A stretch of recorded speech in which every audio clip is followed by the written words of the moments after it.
সৰুৰ পৰা এতিয়ালৈকে এষাৰ কথা শুনি আহিছোঁ যে মানুহ মাত্ৰেই ভুল হয়। সৰ্ববিদিত কথাষাৰ।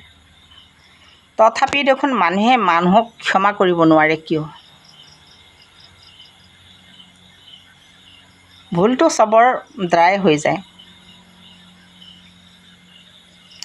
আৰু যেতিয়ালৈকে ক্ষমা নকৰে মানুহজনক, সেই মানুহজনৰ ভুল বেছিহে হৈ গৈ থাকিব।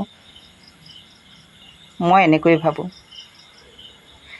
গতিকে কোনোবাই ভুল কৰিছে, ক্ষমা কৰিব পৰা ভিতৰত যদি হয় ক্ষমা কৰি দিয়ক, আৰু দ্বিতীয়বাৰ তেওঁক নকৈ ভাল হ'বলৈ সুবিধা কৰি দিয়ক। ভুলবোৰ শুধৰাবলৈ সুবিধা কৰি দিয়ক। সেইখিনিতেতো আমি মানুহ নহয় জানো?